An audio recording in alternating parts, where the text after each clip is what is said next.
जय हिंद बच्चों। जो है कल हम देख रहे थे जो है हिंदी भाषा का उद्भव देख रहे थे। तो कल हम हिंदी भाषा का उद्भव देख रहे थे, तो हम आज उससे जो है आगे बात करेंगे। तो कल हमने आपको कितनी बताई थी? तो कल हमने जो है आपको 5 उपभाषाएं बताया था। तो 5 उपभाषाएं बताई थी, तो वो कौन कौन थी? तो उसमें पहला हो गया, दूसरा हो गया, तीसरा हो गया, चौथा हो गया, पाँचवा हो गया। इन 5 उपभाषाओं में पहला कौन सा बताया था? पश्चिमी। पहला बताया था हमने क्या? पश्चिमी हिंदी। दूसरा हमने क्या बताया था? पश्चिमी हिंदी हो गया। और दूसरा हमने आपको बताया था राजस्थानी हिंदी। राजस्थानी हिंदी। और तीसरा था आपका पहाड़ी हिंदी। और जो है आपका चौथा था क्या? तो आपका चौथा था पूर्वी हिंदी। ये हो गया पूर्वी हिंदी। और ये पांचवा हो गया बिहारी हिंदी। तो ये हम आपको 5 भाषाएं बताई थी। इनकी हमने आपको बोलियां भी बताई थी। पश्चिमी हिंदी में देखेंगे तो कितना 5 बोलियां, राजस्थानी में 4 बोलियां, इस जो है पहाड़ी में 2 बोलियां, पहाड़ी वाली में कितनी है? 2 बोलियां हैं। और इन दोनों में कितनी कितनी है? 3 3 है। तो आप अगर यहाँ पर जोड़ोगी तो यहाँ पर हो गया 3। देखिए ये 3 3 जोड़ोगे 6, ये 6 4 जोड़ोगे 10, ये 10 5 15, और ये 15 2 कितना हो गया? 17। तो ये 17 बोलियां हुई। तो कुल कितनी बोलियां हुई? 17 बोलियां हुई। तो इस पे कुछ विद्वानों ने अपने अपने मत दिए, अपने अपने मत दिए। कितनी बोलियां हुई, तो कैसे हुई, क्या हुआ, कैसे नहीं, तो उसने अपना मत दिया। तो एक विद्वान हुई, उनका नाम था डॉक्टर नगेंद्र। एक विद्वान हुई, उनका नाम था डॉक्टर नगेंद्र। तो डॉक्टर नगेंद्र ने क्या कहा? डॉक्टर नगेंद्र ने कहा कि देखिए इसमें कितनी बोलियां हैं? 17 बोलियां हैं। 17 बोलियां हैं। तो डॉक्टर नगेंद्र के अनुसार इसमें कितनी बोलियां हैं? 17 बोलियां हैं। इनके अनुसार कितनी बोलियां हैं? इनके अनुसार कितनी बोलियां हैं? 17 बोलियां हैं। ये हो गया। लेकिन क्या आप बताइए, किसी एक विद्वान के कहने से क्या आप मान लोगे? नहीं। क्योंकि इस पे जो है बहुत सारे विद्वान अपना रिसर्च करते हैं, अपना जो है अनुसंधान करते हैं। तो इसमें तो जो है एक विद्वान तो ये हो गए, इसमें एक विद्वान और आए। एक विद्वान जो है और आए, उनका नाम था डॉक्टर हरदेव। उनका नाम था, यहाँ पर हम लिख दे रहा हूँ यहाँ पर। उनका नाम जो था क्या था? उनका नाम था जो है doctor Hardev. Doctor Hardev. Doctor Hardev बाहरी। डॉक्टर हरदेव बाहरी आए तो जो है इन्होंने क्या कहा? इन्होंने इसमें एक दक्षिणी हिंदी जोड़ दिया। क्या जोड़ दिया? ये एक जो है दक्षिणी जोड़ दिया। तो अगर ये इसमें एक जोड़ दिए, कौन सी भाषा जोड़ दिए? तो दक्षिणी, दक्षिणी हिंदी। तो ये दक्षिणी जोड़ दिए। तो यहाँ पर कितनी हो गई? यहाँ पर 17 थी, तो कितनी हो गई? 18 हो गई या नहीं हो गई? तो इनके अनुसार हो गई 18। लेकिन जो है एक और है, उनका नाम था डॉक्टर भोलानाथ तिवारी। उनका नाम था डॉक्टर भोलानाथ तिवारी। ये यहाँ पर जो है जगह नहीं है, इसलिए हम ऐसे बोल दे रहा हूँ। तो एक जो है और विद्वान है, उनका नाम था डॉक्टर भोलानाथ तिवारी। तो भोलानाथ तिवारी जी ने क्या कहा? भोलानाथ तिवारी जी इसमें 2 भाषाओं को जोड़ दिए। एक जोड़े जो है, एक भाषा जोड़े निमाड़ी, और दूसरा जोड़े जो है ताजुक बेकी। तो एक निमाड़ी और दूसरा जोड़े जो है ताजुक बेकी। तो ये 2 जोड़े, तो इन 2 जोड़ेंगे। अगर 18 में 2 जोड़ोगे तो कितना हो जाएंगी? 20 हो जाएंगी। लेकिन भोलानाथ तिवारी के अनुसार 20 नहीं 19 थी। तो आप कहोगे अगर ये 2 भाषा इसमें और जोड़े तो क्या ये जो है 20 होना चाहिए? क्योंकि 18 में 2 जोड़ूंगा 20 होना चाहिए। तो जब भोलानाथ तिवारी ने बताया था तब ये नहीं बताए हुए थे। इसीलिए क्या हुआ कि 17 में 2 जोड़े तो कितना हो गया? 19 हो गया। तो ये हो गया आपका। तो हमने क्या बताया आपको? ये चीज़ें हमने आपको बता दी। अब इसमें हम क्या देखते हैं कि पश्चिमी हिंदी में कितनी बोलियां हैं? 5 बोलियां हैं। तो पहले हम इसी को देख लेते हैं। किसको? पश्चिमी हिंदी को। यहाँ पर हम किसको देख रहे हैं? पश्चिमी हिंदी को। तो यहाँ पर पश्चिमी हिंदी में आपको पता ही है कि बोलियों की संख्या कितनी है? 5 है। तो यहाँ पर हम इससे जो है बना दे रहे हैं, क्या जो है यहाँ पर हम बना दे रहे हैं जो है हैशटैग। तो यहाँ पर 1 लिख लो, 2, 3, 4 और 5। इसमें 5 थी। 5 कौन कौन थी? तो पहला इसमें आप लिखोगे खड़ी बोली। पहला इसमें क्या थी? खड़ी बोली। खड़ी बोली हो गई। आप इसमें दूसरा लिखोगे क्या? ब्रिज भाषा। इसमें दूसरा हो गया आपका कौन सा? तो हो गया ब्रिज भाषा। ब्रिज भाषा हो गया तो फिर कौन आएगा? तो ऐसे पश्चिम में आप अंदाज लगाइए कौन आएगा। ब्रिज भाषा अगर हो गया तो यहाँ पर कन्नौज भी आएगा पश्चिम में ही। तो यहाँ पर हो गया कन्नौजी हो गया। कन्नौजी हो गया। अगर कन्नौजी हो गया तो इसमें और कौन सा हो सकता है? तो इसमें जो है हो सकता है आपका मैथिली। नहीं, जो है मैथिली नहीं, बुंदेली। बुंदेली हो गया। इसमें बुंदेली भी आ गया।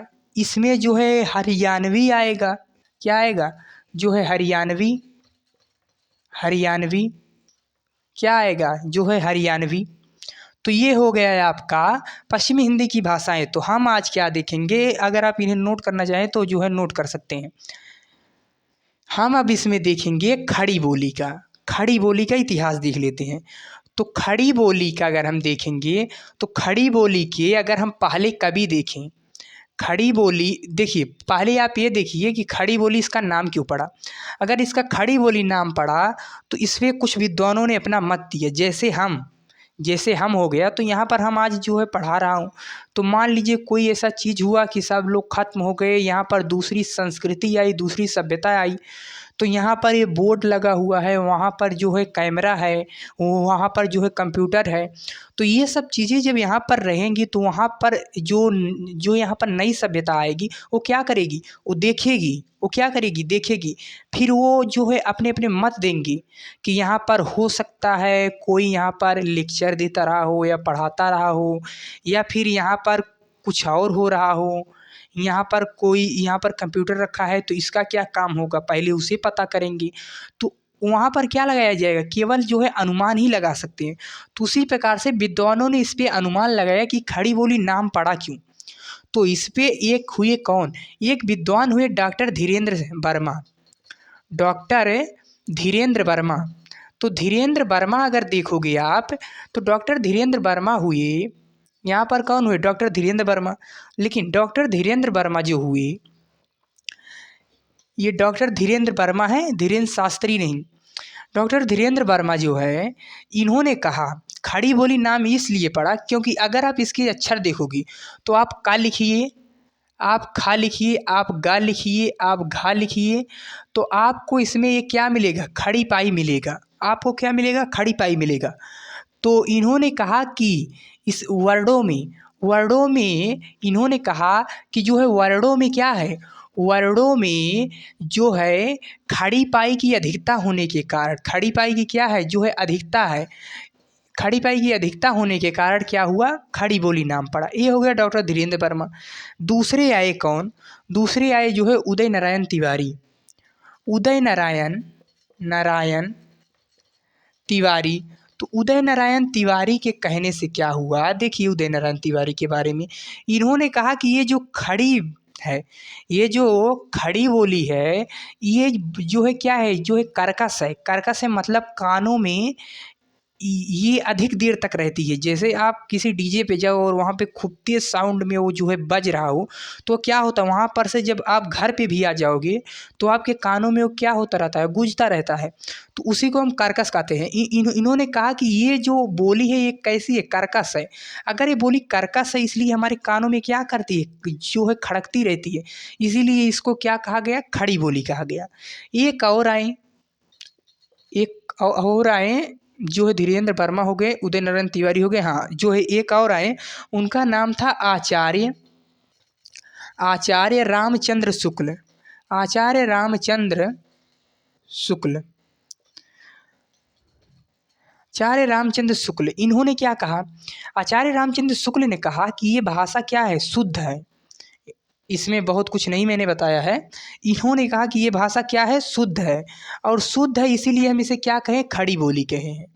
ये हो गया आपका पश्चिमी हिंदी का थोड़ा सा। आप अगर विद्वानों का नाम आपको पता रहेगा तो जो है आपके लिए अच्छा होगा। जो है आपको पता ही कि ये जो है कहाँ पर अच्छा रहेगा। तो ये हो गया। लेकिन अब पश्चिमी हिंदी की अब हम कुछ क्या देख लेते हैं।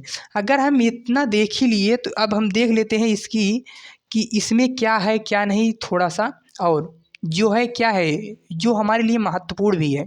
अगर हम इसके पहले कवि देखें, पहले कवि देखें तो पहले कवि कौन थे, पहले ये देखेंगे। दूसरे इसके पहले महाकवि कौन थे, महाकवि कौन थे ये देखेंगे। जो है पहले कौन थे, महाकवि कौन थे ये देखेंगे।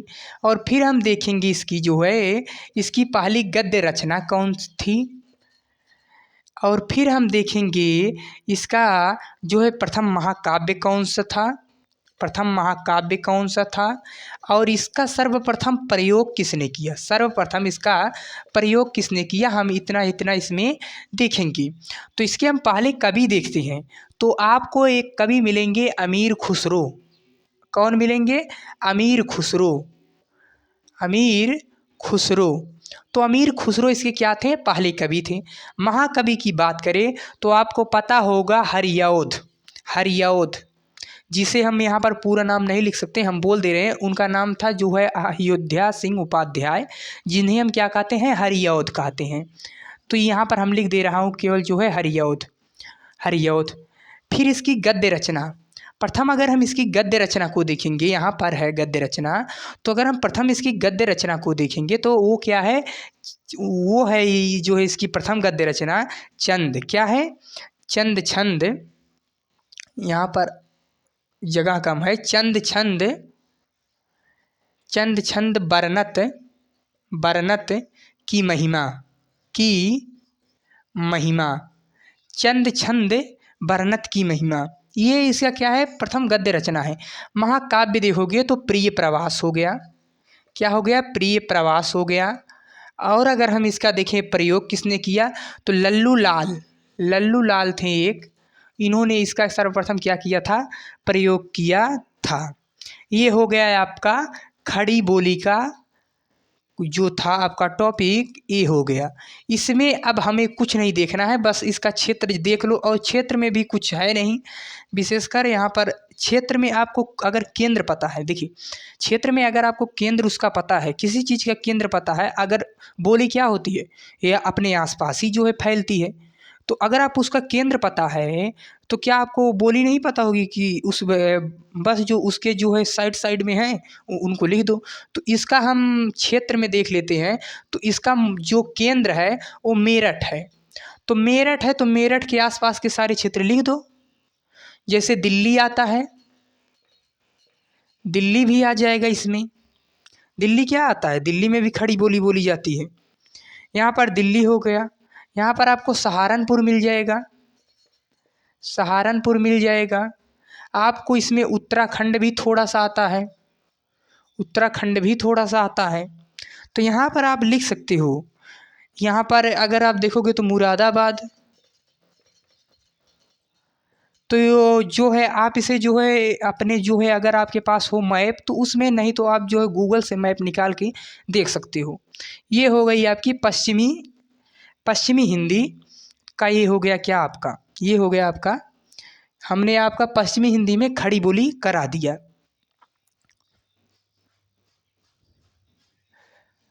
पश्चिमी हिंदी में हमने आपको खड़ी बोली करा दिया है। अब हम थोड़ा सा समय है इसलिए हम जो है एक बोली को और देख लेते हैं। थोड़ा सा समय है, थोड़ा सा समय इसलिए देख लेते हैं। तो दूसरी इसमें हमने लिखाई थी आपको ब्रिज भाषा, दूसरी हमने आपको लिखाई थी ब्रिज भाषा। तो अगर आप ब्रिज भाषा को देखोगे तो पहली बात तो ये ब्रिज भाषा क्या होता है, तो आपको अगर ब्रिज का निकालना है, ब्रज हो गया। तो इस ब्रज का मतलब होता है क्या, ब्रज का मतलब होता है जहाँ पर गोचारा, गोचारण स्थल, जहाँ पर गायों को चराया जाता है, जहाँ पर जहाँ पर गाय भैंस को चराया जाता है। तो यहाँ पर क्या होता है जो है गौचारण स्थल, गौचारण स्थल। तो जो है आप इसका मतलब समझ ही गए होंगे। गौचारण स्थल मतलब जहाँ पर गाय चरती हैं, जो है गाय के चराने का स्थान, गौचारण स्थल। जैसे आपको पता होगा तो ये ब्रज भाषा होगी कहाँ, आपको पता है यमुना नदी। तो यमुना नदी अगर आ रही है तो आपको पता होगा कि इसके साथ उपजाऊ मिट्टी भी लाती है। तो अगर उपजाऊ मिट्टी भी लाती है तो क्या इसके साइड साइड साइड साइड में क्या होगा, घास पेड़ पौधे सब होंगे या नहीं होंगे, होंगे। तो यहाँ पर आप अपनी भैंस अपनी गाय लेके जाओगे चराओगे, इसी में उन्हें नहलाओगे खुद भी, तो यहाँ पर क्या होगा, चराने के लिए अच्छी जगह है या नहीं है, है। तो इसलिए ये हो गया। और फिर आप इसमें देखिए, अगर ये ब्रिजभाषा, इसका जन्म जो है आपको पता ही है, जन्म विकास कहाँ से हुआ, जो है सौरसैनी अपभ्रंश से हुआ। इसका हो गया क्या, अब हम देखते हैं इसका, अगर हम इसका देखेंगे तो यह जो है क्या था, ब्रिजभाषा, ब्रिजभाषा। तो ब्रिजभाषा अगर हम देखें ब्रजभाषा को, तो ये ब्रजभाषा जो थी वो चल कैसे रही थी,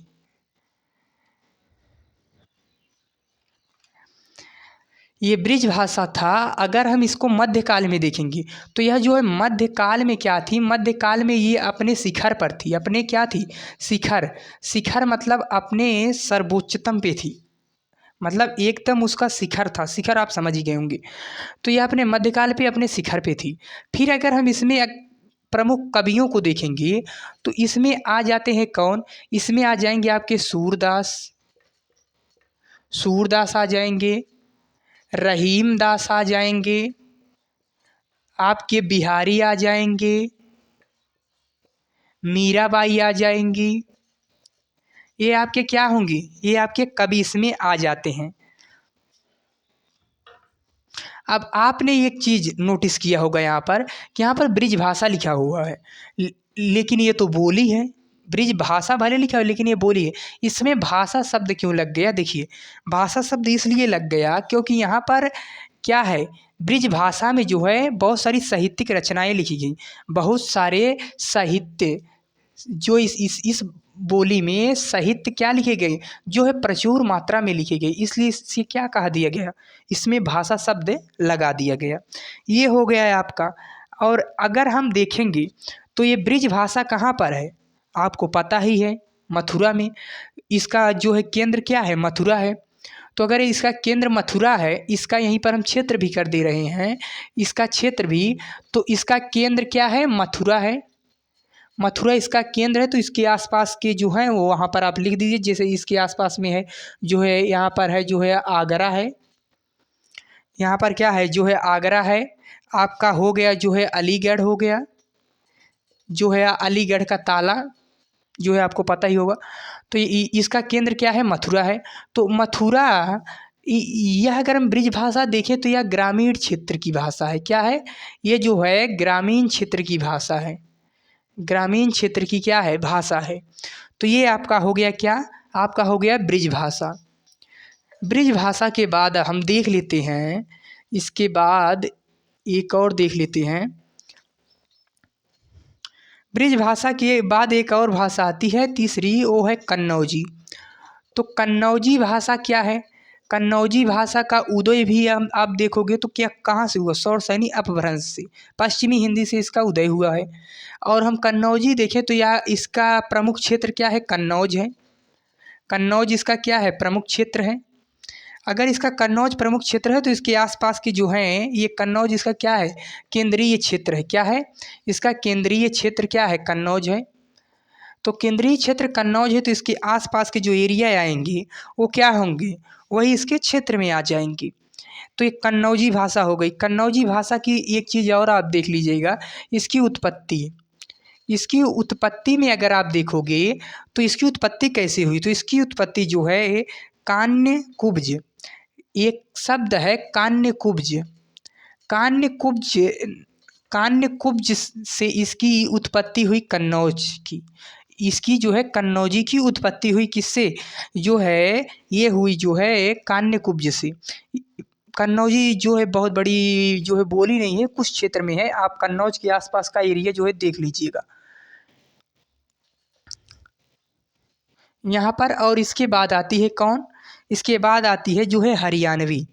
कौन सी आती है, हरियाणवी, हरियाणवी, हरियाणवी अगर आप देखोगे तो हरियाणवी, ये इसकी भी उत्पत्ति कहाँ से हुई, सौरसैनी जो है पश्चिमी हिंदी से हुई। तो हरियाणवी क्या होती है? हरियाणवी जो है लगभग पूरे हरियाणा में क्या होती है? बोली जाती है। पूरे हरियाणा में ये हरियाणवी बोली जाती है। केवल जो राजस्थान से सटा हुआ हिस्सा है, केवल वहीं पर नहीं बोली जाती है। बकिया ये जो है हरियाणवी क्या होती है? पूरे हरियाणा में बोली जाती है। इसका हम देखेंगे तो इसे कहा जाता है, ये जो है अक्खड़ बोली है। क्या है? जो है अक्खड़ बोली है। अक्खड़ बोली मतलब ये कानों में ये भी क्या करती है? जो है खड़कती रहती है। जैसे यहाँ पर हम कहते हैं क्या? पानी। लेकिन यहाँ पर जो है हरियाणवी में क्या कहा जाता है? पानी। क्या कहा जाता है? पानी। तो दोनों में अंतर है। यहाँ पर हम क्या कर रहे हैं? पानी। वहाँ पर कह रहा है पानी। तो दोनों में अंतर है। तो इसकी अगर आप देखोगे तो इसमें आपको ना इसका ज़्यादा उच्चारण आपको मिलेगा। यहाँ पर आपको मिलेगा ढा, यहाँ पर आपको मिलेगा ठा और यहाँ पर ढा। इन तीनों का आपको यहाँ पर ज़्यादा प्रयोग देखने को मिलेगा। या कहाँ पर बोली जाती है? तो ये जो है हरियाणा प्रदेश में बोली जाती है। और हम अगर इसकी देखें, इसके प्रमुख क्षेत्र में क्या है, तो इसके अगर आप क्षेत्र में देखोगे तो हरियाणा के आसपास हरियाणा में ही है। तो यहाँ पर हो गया कुरुक्षेत्र, हो गया कुरुक्षेत्र आ जाता है इसमें। कुरुक्षेत्र अगर आ जाता है तो इसी में कुरुक्षेत्र हो गया, अंबाला हो गया। तो इसके आसपास के एरिया को आप देख लीजिएगा। ये जो है मुख्यतः जो है कहाँ पाई जाती है? तो मुख्यतः पाई जाती है हरियाणा में। इसके बाद एक और हमने लिखाया था, उसका नाम था क्या? तो उसका नाम था जो है बुंदेली। उसका नाम था बुंदेली। बुंदेली। तो आप अगर बुंदेली देखोगे, क्या देखोगे? आप अगर बुंदेली देखोगे तो बुंदेली में आप क्या देखोगे? बुंदेली जो है ये बुंदेली हो गई। तो आप बुंदेली में देखोगे क्या कि ये जो बुंदेली है ये मुख्यतः कहाँ बोली जाएगी? बुंदेलखंड में। बुंदेलखंड में मुख्यतः कहाँ बोली जाएगी? बुंदेलखंड में। बुंदेलखंड कहाँ है? नीचे आपको मिलेगा मध्य प्रदेश, ऊपर से आपका यूपी है। ये यहाँ पर क्या है? यहीं पर बोली जाती है। ये कहाँ पर बोली जाती है? यहीं पर बोली जाती है। तो ये हो गया आपका बुंदेली। और आप बुंदेली में जो है बहुत ज़्यादा देखने को नहीं है। बुंदेली मुख्यतः जो है बुंदेलखंड में बोली जाती है। और बुंदेलखंड के में जो बुंदेलखंड में एरिया है वहाँ पर इसकी बोली होती है। अगर आप इसको लिखना चाहेंगे तो इसमें आ जाएगा जो है नरसिंहपुर आ जाएगा। नरसिंहपुर। नरसिंहपुर हो गया। अगर इसके जो है क्षेत्र देखोगे, विदिशा हो गया, नरसिंहपुर हो गया, विदिशा हो गया, छतरपुर हो गया। क्या हो गया? छतरपुर। यहाँ पर क्या हो गया? छतरपुर। तो ये हो गए इसके मुख्यतः क्या हो गए? क्षेत्र हो गए। ये जो है आपका पश्चिमी हिंदी में आ गया। तो पश्चिमी हिंदी में हमने आपको सारी बोलियां बताई हैं, बता दी हैं। तो जो है आज हमने इसको पश्चिमी हिंदी को यहाँ पर ख़त्म किया। तो जो है हम आज की क्लास को यहीं पर विराम देते हैं। तब तक के लिए जय हिंद, जय भारत।